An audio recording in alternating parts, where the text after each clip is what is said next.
Hey everybody, Nick here, and today I got a review for you of this big old guy right here. This is the SKBlades Buck 110 Silver Fox pocket knife. First off though, full disclosure, this guy was sent to me directly by the manufacturer. Basically, they reached out to me about the Goodfella little guy before, but, and I checked that out, and I actually fell in love. I ended up buying one for myself, buying one for a gift for my godfather, and not like Godfather in the Godfather sense, but in the other sense. But nevertheless, I ended up, I really like that knife a lot. And so I was very curious about the big guy, the big version of this, the Silver Fox here.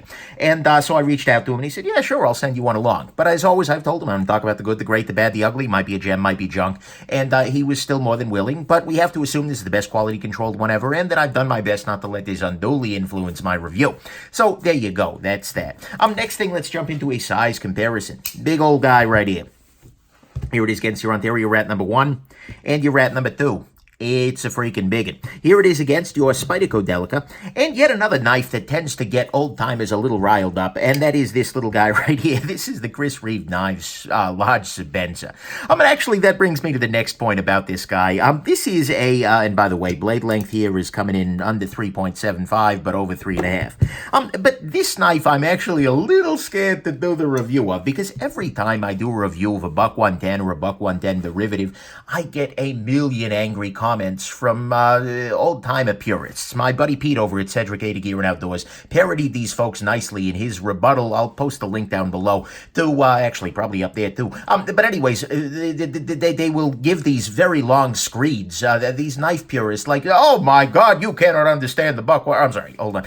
Oh my God, you cannot understand the Buck 110 because you have never been up to your elbow in some kind of woodland creature or another. You are just you're a little soy boy pansy city kid.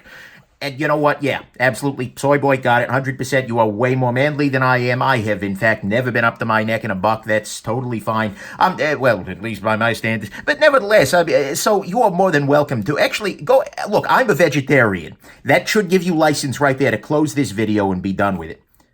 Good? You gone yet? I've eaten vegan jerky. Good? All right, now that they're gone, we can go on ahead and continue with the process here. Sorry, I can't resist. Look, if you are about to comment down below, just ask yourself, am I being Uncle Randy? If the answer is yes, then go on ahead and keep that one to yourself. But anyways, so that's what's going on here. I decided, though, that I wanted to give, after all those comments, I wanted to give a Buck 110 variant a little more time, see if I understood it a little better, see if I could commune with my inner Uncle Randy a little bit. And, I did my best.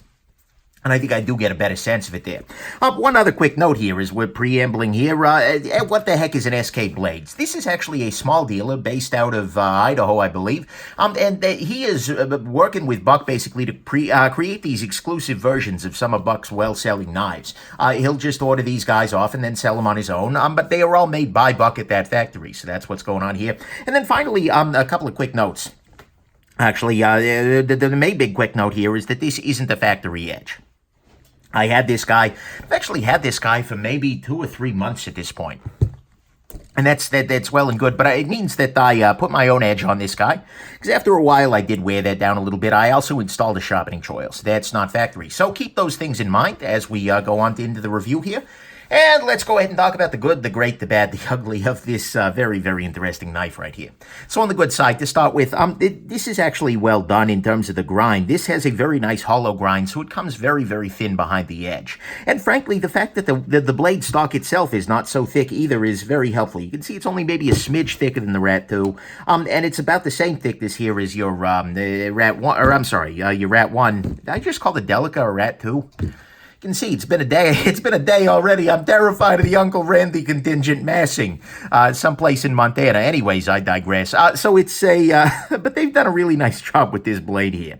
It's hollow ground down, so it cuts very effectively. This is a really nice testament to the fact that this is a hard-use knife. I don't think anyone will diminish that, but it doesn't need to be 3/4 of a freaking inch thick in order for that to be the case. So I appreciate that very, very much. Next thing, the back lock on this guy is nice. It initially came very sort of crunchy, if you will. It wasn't too smooth, but after a fair amount of working it back and forth, doing things like this while I'm just sitting there watching TV, or lubricating it out, cleaning it out a little bit, etc. That was actually, the action is much improved. This is a pretty smooth knife now at this point. And the back lock works well, and it locks the knife up securely. There's no concern whatsoever about this going anywhere. There is, it's very, very nice in that domain. I like the backlock on this guy a lot. Next thing, this guy is very easy to open even without the nail nick, because you can see there's no nail nick there. Perhaps if you are up to your elbows in some kind of woodland creature on trails, then you will have some more trouble. But the simple fact is that this guy pops open pretty straightforwardly with just 2 hands. And just 2 hands, as opposed to all the 3-hand openers out there. Guys, anyways, but it pops open very nicely without needing a nail nick, which I appreciate. Next thing, this guy is actually quite well made. The centering on this guy is pretty much fine. The blade itself was, the grind was, not the grind, but the bevel on this guy was a little asymmetrical. Tried to correct that a little bit, but nevertheless, it's very nicely made in general here. This guy has nice smooth areas up here, and up here you can't really see where the pins were ground away, if in fact they were. It's just there's overall pretty decent fit and finish here, and in fact there is just a little tiniest hint of blade play here, which is not great, but by buck standards it's pretty damn good. So that's good. Then finally, on the good side, this guy has some substantial cosmetic upgrades over the Buck 110. It has these nickel silver bolsters as opposed to your brass sort of guys. It has this burlap micarta handle, which is frankly just nice. Looks great. And you can see here it takes on a different character in the middle. This is pleasantly done here. It also has hidden pin construction versus on the original Buck 110, the $40 version. They're kind of there and they're sticking out at various levels. This really classes up the place overall. And, overall, I think that the Silver Fox version is definitely the most attractive Buck 110 that's out there in my estimation. So that, to me, is the good here, is that it's got some very nice cosmetic upgrades. It's got a good centering. It's easy to open without a nail nick. It has a nice backlock here with an action that got very smooth after I've used it for a little while. It is, and then the blade is a nice hollow grind, and it's not super thick. To me, what's great, though, is actually that blade. The blade here is awesome. I mean, not only is the grind good and the thickness good, but it's a nice 20 CV steel. You can see here, Paul Boss, 20 CV. 20 CV is among the best blade steels in the world right now. See it on here with a Boss heat treat. Yep, that's nice. That's a beautiful thing. It is a nice drop point blade, as opposed to the original Buck 110, which has a little bit more of a clippy point to it, and I'm not necessarily... This feels a little bit less aggro, and mind you, again, I hear Uncle Randy, his blood is boiling right now. Oh, you can't let them push you around. But the simple fact is that for many of us, having something that looks particularly aggro is a bit of a liability, because there are a lot of scared people in the world. So having this guy makes it a little bit more friendly, if you will. It still isn't effective as a tool, but there you go. It is also a very reasonable stock thickness, as I already mentioned there. It has no damn nail nick. They removed the nail nick entirely on this guy. I like this blade a lot. This is a really, really nice knife for, actually cutting things, which is important. That is the main purpose of a knife. And so I love this blade a lot. It's clear that Buck knows what makes a good knife blade and that they've implemented that here, and that's just spectacular. So the important part of any pocket knife is the blade, and that's the very best part of this, is this blade is just on freaking point. Well done. On the bad side, to start up, it is a big step up in price from the original. It is almost 3 times the original price of a Buck 110 at $130. Thing is, though, at some level, I have trouble getting too bent out of shape about that price, because this is American-made. Always a nice thing, at least for me in the States, cheer for my home team, etc. But it is 20 CV blade steel, which is really good. I mean, you're not finding 20 CV under $100 really that I'm aware of, and so 130 isn't bad at all. And plus you've got the micarta, the nickel silver here. It's pricey, but I don't feel like it's a bad deal. So I put it in the bad because, well, again, for a lot of people, the original Buck 110, one of the big selling points is the price. I don't find it problematic here. I think this is pretty solid. Next thing, I was just saying that I prefer this sort of drop point blade rather than the clip point. But the thing is, that's going to make this a little bit less Buck 110 to a lot of people. I think that's actually a good thing, like as I said. But for a lot of folks, I think that they might wish that this had the original drop point, so it feels more like the Buck 110 that they grew up with and know and love, or that Grandpappy had, etc. So I think that may be a thing. Next thing, as I mentioned earlier, this did come gritty heavy as heck. I really had to work the action over and over again. I had to kind of wash it out, dry it out, lube it up, wash it out, dry it out, lube it up, work it harder, faster, better, stronger, etc. Over and over again to get this to the state it is in. Now it works great, but that was not a great process. I kind of wish it were a little cleaner out of the factory there. Speaking of things coming from the factory, this guy didn't come that sharp. Unfortunately, it was okay. It would cut things, but it was not a very sharp factory edge, and so I had to put it on the KME. That is, and give it what for, and now it's, oh my God, sharp. It's actually narrowed the angle a little bit as well, but this is nice in that domain now. But I wish it shipped a little sharper from the factory.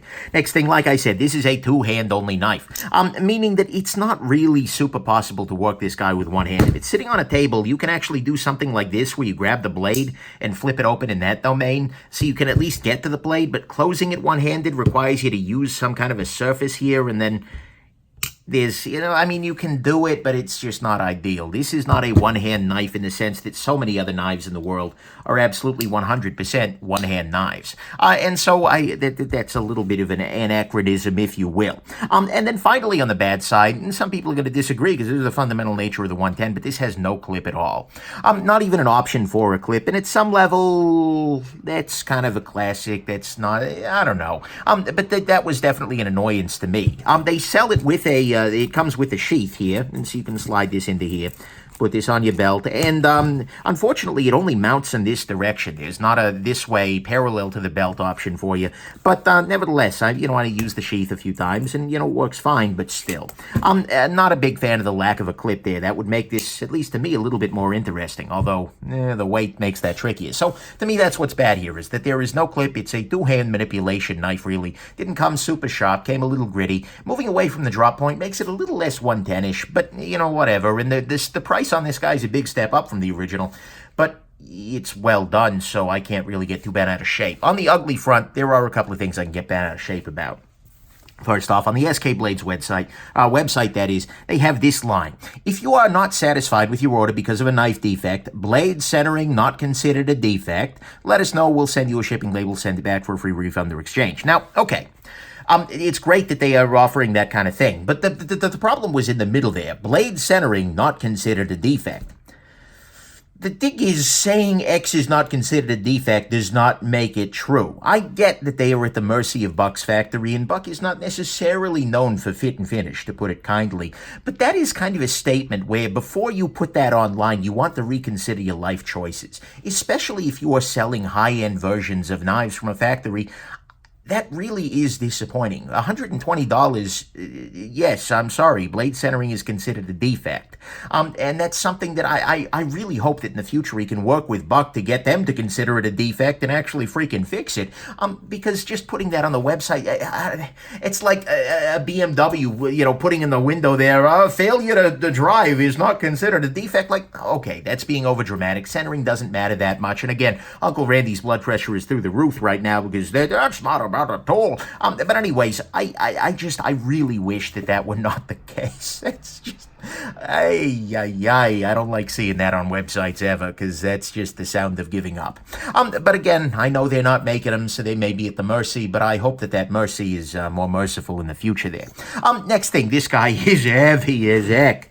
A reminder, this is under 3.75 inches, and the weight of this guy is 7.43 ounces.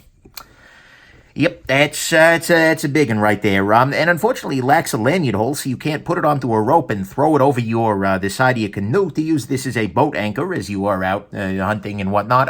So unfortunately, I guess you could use the sheath, but I don't know how water resistant this. Anyways, I digress. This is absolutely a really heavy knife. You will feel it on your belt all day long, and at that level, it probably wouldn't work that well with a pocket clip, because holy crap! But still, that's something you want to consider. Next thing. The balance on this knife is not great. The balance on this guy, the point is someplace back in this region here. And that's not stellar. I mean, it works. It's okay. And it will cut, and it's, it's lively, I guess, from a sword perspective, but I don't care for the balance on this. I wish the balance were a little further forward, and that maybe there was some way to, hollow out some element of this. I don't freaking know, but I'd like to see that balance addressed in future versions. Then finally, on the bad side, or on the ugly front, I still don't have a really great feeling about the best way to carry this. Like I said, there's a belt pouch. It's a fine belt pouch. It works, I guess, but I just don't feel like this carries all that well. Maybe it's because I'm not used to the belt pouch thing. Maybe if I had a utility belt, I'm the only Batman out there without a utility belt. Maybe if I did, then this would be absolutely no problem. But for me, that's always felt a little bit awkward, and as a result, this always feels like something that's a little tricky to carry every day. Maybe I'm just too ingrained to pocket clips, but whatever it is, it's not a great thing. And so to me, that's the ugly, is that carrying this guy is non-trivial given the weight and the lack of clip. The balance is just kind of unfortunate on it. It is absolutely heavy as heck, and I'm sorry, blade centering is considered a defect in a knife that's this expensive. Let's go into the final conclusion here, which is actually, despite that ugly, this is a really, really nice knife. I like this knife a lot, because the Buck 110 is a solid design. I agree with you 100% there, Randy. I mean, absolutely a solid thing. And the upgrades that they've given here for the SKBlades version is a solid improvement, and it makes this 100% the very best Buck 110 ever. Ever. This knife, in many ways, is a love letter to the Buck 110. This is what happens when somebody who really, truly loves the 110 sits down and says, okay, I like the 110 a lot. I love the 110, but I wonder if there's a way we could make it a little bit nicer.